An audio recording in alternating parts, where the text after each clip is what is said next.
Et salut les fêlés du bocal, c'est Mawakwa, j'espère que vous allez bien. Voilà, aujourd'hui nous allons parler équipement et nous allons parler aquarium. Bien sûr, vous vous en doutez, aquarium. Donc, on va parler équipement. Vous êtes du coup novice et vous voulez vous lancer dans les discussions. Donc, pour ma présentation de chaîne, c'est ce que j'avais dit. Du coup, nous allons prendre un bac. Donc, je vais vous dire les différents équipements qu'il vous faut. Nous allons prendre un bac de environ 1m30 à 1m50 de façade, soit environ 350-400 litres. Si vous pouvez un peu plus, prenez plus. Prenez pas non plus 1000 litres, ni 800, ni 600 litres, ça ne sert à rien. Prenez entre 300 et 500 litres pour commencer, ça sera très très bien. Alors vous allez me dire, oh là là, mais oui, l'entretien, tout ça, ne vous inquiétez pas, on verra ensemble. Plus c'est grand, moins il y a d'entretien, croyez-moi. Du coup, sauf les changements d'eau. Voilà, nous allons partir sur ça. Donc, quel équipement, Giovanni, il me faut? Ah, Big Ben vient de se réveiller. Quel équipement il me faut? Donc, du coup, mis à part le bac, il vous faudra un chauffage. Donc, un chauffage, il y a trois types de chauffage. Il existe le chauffage en verre à l'intérieur de votre bac, qui se met comme mon stylo à peu près avec des ventouses et vous les mettez, voilà, vous le collez, enfin vous le clipsez, tac, tac, tac, tac, tac. Il existe le chauffage interne au filtre externe, c'est-à-dire que directement sur votre filtre externe, vous avez un chauffage qui est directement préinstallé, donc c'est-à-dire que il y a une marque qui le fait, c'est EIM, je vous mettrai le lien sur la vidéo. Et ensuite, il existe le troisième type de chauffage, mais ça c'est un peu plus technique. C'est directement sur le tuyau, comme moi j'ai, directement sur le tuyau de sortie du filtre externe de l'aquarium, qui est très pratique. Ça évite d'avoir quelque chose en verre sur l'aquarium, voilà, qu'on a peur qu'il se casse, ou si jamais, admettons, vous avez peur, c'est à côté d'une pierre, la pierre glisse, paf, vous pétez le verre, bref, voilà, c'est pour éviter tout encombrement intérieur. Maintenant qu'on a parlé du chauffage, il va vous falloir donc du coup un filtre externe. Donc comme je vous ai dit, alors pourquoi un filtre externe et pas un filtre interne? Parce que le filtre interne c'est difficile à entretenir, ça, voilà, vous allez mettre de l'eau partout, vous débutez, bref, voilà, plutôt un filtre externe, comme ça au moins c'est en dehors de l'aquarium, vous ne prenez pas la tête, c'est aussi bien, de toute façon vous l'achetez, vous ne posez pas de questions, il vous faut entre 3 et 4 fois le volume de votre bac. Comme ça, au moins, vous savez à peu près, voilà, prenez pas 2 fois le volume du bac, ce serait trop petit. Maintenant, ils font quand même des choses directement sur les cartons adéquates à l'aquarium que vous prenez. Hein. Si jamais, admettons, vous prenez un aquarium de 500 litres et qui a marqué de 200 à 600 litres, c'est parfait. Voilà. Donc, il existe plusieurs marques. Si je vous conseille une marque, bien sûr, c'est EIM, bien entendu. Mais vous débutez, vous pouvez aller chez Crystal Profit, vous pouvez aller chez JBL, chez... Voilà, prenez pas EIM direct, vous mettez pas 3000 € dans la gueule de suite, quoi. Voilà. Donc, du coup, le filtre. Et après, il va vous falloir, du coup, le sol technique, si vous voulez des plantes vivantes, ou alors un sol, voilà, sable de loire ou comme ça, si vous voulez du plastique. Mais s'il vous plaît, essayez de ne pas me mettre de plantes en plastique, de plantes artificielles dans le bac avec des discus. Ça serait un peu bête. Maintenant, bon, c'est à vous de voir. Il y en a qui préfèrent pas en mettre, il y en a qui préfèrent mettre des racines et des plantes et quelques petites anubias pour un sol pas planté, avec un petit bulleur, donc une pompe à air branchée sur un bulleur qui sera directement dans le bac pour oxygéner l'eau. C'est aussi bien, hein. Après c'est aussi joli. Si votre décoration au sol et murale à l'arrière-plan est bien, c'est propre. Après, ça c'est la décoration, ça c'est vous qui voyez. Voilà, moi personnellement je préfère le style amazonien, c'est-à-dire fortement planté. Après voilà, on n'est pas là pour faire de l'aquascaping. Maintenant voilà, ça c'est à vous de voir. Le sol technique, s'il y en a qui veulent un sol, enfin un bac planté, je conseille le JBL Manado, vous débutez, bon c'est pas non plus le top, mais enfin ça fait le taf. Par-dessus, admettons, du sable de Loire, hein, voilà, parce que ne me mettez pas des trucs tranchants, parce qu'après on reviendra sur une autre vidéo pour l'introduction des poissons et l'acclimatation, et je vous conseillerai des Corydoras qui remueront du coup le fond, et ce sera très très très bien. Donc évitez tout objet tranchant, y compris le sable. Parce que le problème, c'est que les corridoras sont quand même assez petits. Et donc du coup, ça remue pas mal le fond et ça risque de leur trancher les babines. Et c'est pareil pour les discus. Évitez les ardoises. Il y en a qui mettent comme décoration des petites ardoises. Surtout pas. Ça risque de... Si jamais votre discus, admettons, il est un peu effrayé, il se claque, il se coupe, c'est la mort assurée du poisson. Vous ne pourrez rien y faire. Il suffit que vous ne soyez pas là. Alors là, c'est encore pire. Et puis même, on n'est pas chirurgien. Bref, voilà. C'est la petite parenthèse. Voilà, donc à partir de là, vous avez tout. Après, il vous faudra des plantes. Donc, si jamais il y en a qui veulent un sol pas planté, mettez quand même pour la décoration 2-3 anubias, 4 ou 5 racines pour faire une petite voûte ou comme ça. Quelques petites pierres. Terminé avec bien sûr une pompe à air et un bulleur du coup qui sera dans le bac, minimum 1 pour oxygéner l'eau. Et s'il y en a qui veulent des trucs, enfin un bac moyennement planté, à ce moment-là, vous mettez quelques petites anubias, vous mettez des valsinerias au fond, terminé, on reste toujours sur la racine, quelques petites pierres et toujours un bulleur. Et s'il y en a qui veulent un bac fortement planté, mais qui le veulent modérer au départ, puis après progresser progressivement, à ce moment-là, l'utilisation d'un bulleur ne sera pas du coup adéquate. Voilà, il n'y aura pas du tout besoin. L'oxygène se fera naturellement. Voilà, donc vous avez toutes les cartes en main. Vous avez du coup l'aquarium, donc 350-400 litres avec un minimum de 1,30 m de façade. Vous avez du coup la pompe, vous avez le chauffage, vous avez le sol et les équipements qui iront avec. On n'a pas parlé de l'éclairage. Donc de l'éclairage, pour commencer, c'est sûr, ça serait bien. L'éclairage, ce que je vous conseille, c'est ou des tubes néon T5. Et à ce moment-là, pour un bac planté, on va partir sur 1 watt tous les 2 litres. Pour un bac moyennement planté, on va partir sur 1 watt tous les 4 litres. Et pour un bac qui n'est pas du tout planté, voire très peu, on va partir sur 1 watt tous les 6 litres. Voilà, ça c'est pour les néons tube T5. Donc vous ne me prenez pas des néons bleus. Ça c'est fait pour le récifal, pour l'eau de mer. On va prendre surtout des néons blancs accompagnés avec des néons roses pour la fortification et la croissance des plantes. Et ceux qui veulent se lancer dans du LED, je mettrai le lien sur la vidéo. Les JBL Solar Nature, et il y a aussi un complément que je vous mettrai que j'ai.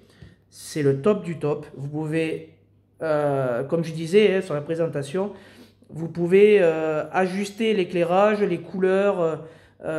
Si vous avez un bac qui n'est pas du tout planté, ça va aussi. Si vous avez un bac qui est fortement planté, ça va aussi. Parce que vous pouvez juger l'intensité de c'est super, voilà, on refera un descriptif dessus sur l'éclairage, on reprendra les points par point, mais sur l'éclairage, je referai, ça c'est sûr, une vidéo détaillée. Voilà, alors maintenant, il ne reste plus qu'à savoir le cycle de l'eau. Je vous ai fait des schémas, attention. Voilà, premier schéma que je vous ai fait. Donc, vous allez me dire, oulala. Là, ici, on part, hop, et là, ici, on part de votre filtre qui sera ici. Donc, le filtre, hop, le rejet de la pompe. Donc, je vous ai mis le sens du courant. Alors, attention, ne me faites pas les chutes du Niagara. On n'est pas là non plus pour faire un aquarium récifal. On est là pour faire un aquarium d'eau douce. Il faut juste que, en fait, on juge dans la... Enfin, c'est une technique dans l'aquariophilie que j'ai appris. Pour juger si votre filtration est quand même optimale et votre aspiration également, enfin du coup que votre courant soit bien, hein, il faut que toutes les plantes bougent modérément. Ne faites pas non plus la plante couchée à la verticale comme ça, hein, non, non. Juste un petit peu, vous voyez, hop, hop, comme... voilà, et à partir de là, ça ira. On jugera que vous avez un bon... Même si c'est très léger de temps en temps, c'est... Voilà. C'est tout. Alors, donc, voilà le premier schéma. Donc, comme je disais, vous avez votre rejet ici. Admettons, ça tape contre la vitre, ça revient, ça aspire, et voilà, ça refait ça.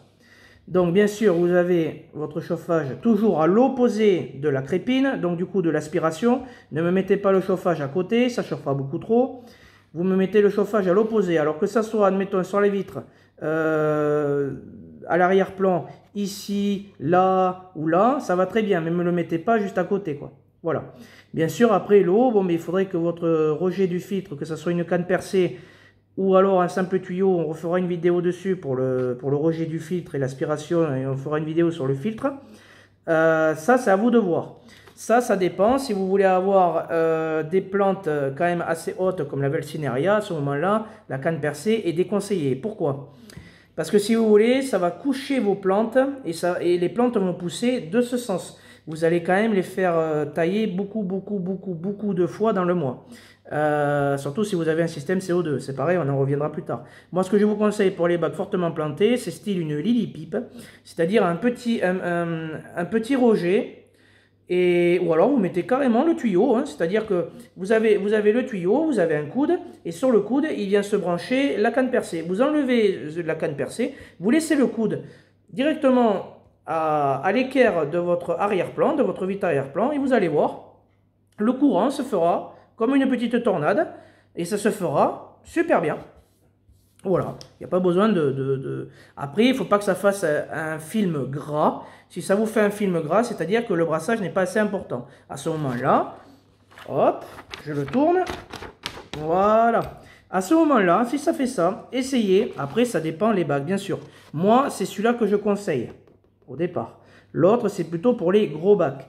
Parce que si on fait sur la première méthode que je vous ai montrée, si jamais, admettons, l'eau arrive là et qu'après, bon, mais bien sûr, ça vient à rester là et que là, vous n'avez pas de courant du tout, à ce moment-là, moi, comme j'ai fait, j'ai rajouté une petite pompe ici, que ce soit une petite pompe de brassage ou une pompe filtre. Hein. Vous pouvez rajouter une petite pompe ici qui, hop, qui envoie ici, qui aspire. Après, vous pouvez avoir un deuxième filtre dans ce cas-là. Vous pouvez avoir un deuxième filtre ici, pareil, même méthode, aspiration, tac. Donc c'est-à-dire à la place du chauffage, vous me le mettez au milieu ici. Ou alors directement sur la pompe, hein. À ce moment-là, le chauffage de l'aquarium, on le vire. Hein. Et à ce moment-là, hop, directement rejeté ici et la crépine ici. Comme ça, vous avez deux pompes de chaque côté. Bien sûr, c'est un investissement. Je ne le conseille pas au départ. Ça va vous faire un gros budget. Moi, ce que je vous conseille au départ, c'est ce schéma. C'est-à-dire que voilà, vous avez un bac de 1,50 m de façade, grosso modo. Vous mettez le rejet du filtre ici, vous mettez l'aspiration ici, et l'eau fera ce sens. Hop, ici, ça bougera également, parce que du coup, ça fera comme ça tapera sur la vitre. C'est sûr que quand ça va taper sur la vitre, ça va faire ça, mais il y aura toujours un mouvement de courant vers le bas. Et là, comme je vous ai dit, voilà, le sol, voilà, JBL, etc. Admettons, c'est un exemple. Voilà les amis, j'espère que j'ai été clair. Surtout n'oubliez pas un thermomètre, c'est très important. N'oubliez pas un thermomètre pour la chaleur de l'eau. La température, elle est environ entre 28 et 30 degrés. Je préconise 28 degrés, c'est-à-dire que vous réglez votre chauffage à 28,5. Comme ça, il se déclenchera à partir de 28, il s'arrêtera à partir de 29. Sinon, vous le mettez à 28 tout court, mais là, ça va faire un peu froid. Il risque de se déclencher à partir de 27. Il va s'arrêter à 28,5, un truc comme ça. Voilà. Après, il y a tout style de chauffage, il y a tout style de pompe, il y a tout style de chauffage, il y a tout style d'éclairage, il y a tout style de... Bref. Vous en avez pour tous les styles. Je vais vous mettre ce que je vous préconise sur la vidéo à partir de mes conseils. Je vais vous mettre tous les liens de ce que je vous conseille pour démarrer votre bac. Et ensuite, voilà, on fera un résumé de tout ça et on partira sur l'éclairage. On partira après sur l'acclimatation des poissons et l'introduction des poissons suite à cette vidéo. Du coup, pour le sol aussi, ce que je vous préconise, surtout à partir d'ici, je ne sais pas si vous voyez, là, à partir de là, vous voyez... Il faudrait que votre sol soit légèrement plus bas. Pourquoi? Parce qu'à partir de ce point-là, vous n'avez pas le sol ne remonte pas. Vous savez, ça fait comme si, admettons, vous avez... comment vous expliquer?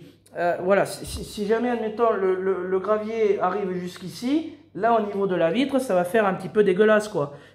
Parce qu'il y a toujours des choses, quand même, qui se mettent dans le gravier et qui, bon, ben voilà, ça descend, ça se détériore au fil du temps, mais votre vitre va être quand même assez dégueulasse. Essayez de mettre quelque chose, si jamais vous avez un bac nu, essayez d'habiller quand même le bas, au moins le bas, que ça vous recouvre quand même pour le sol, que ça fasse pas trop dégueulasse.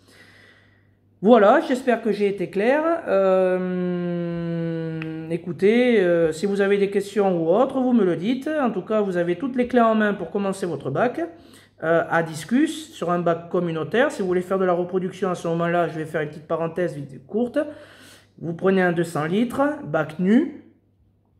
Vous refaites exactement ce que je vous ai dit, seulement vous ne mettez pas de décoration, vous ne mettez pas de sol technique, vous ne mettez pas de gravier. Le reste, ça vous concerne, c'est-à-dire que vous mettez filtre externe, vous mettez chauffage et vous mettez un bulleur, car là vous n'aurez pas de plante vivante ni de plante en plastique, ça ne sert à rien pour la reproduction. Voilà, écoutez, j'espère que j'ai été clair. On se revoit pour une prochaine vidéo qui sera sur les poissons, l'introduction des poissons. Et ensuite, je ferai voilà, un petit peu de plaisance sur le CO2. Je vous parlerai de l'éclairage, j'en parlais, mais là, on fera un gros dossier dessus. Je pense que ça serait bien, avec quelques petits exemples que je vous montrerai, parce que là, je ne fais que parler. Mais là, je vais vous les montrer. Voilà. Après, on va attaquer les vrais sujets. Écoutez, portez-vous bien. Ciao, bye bye, et à une prochaine vidéo.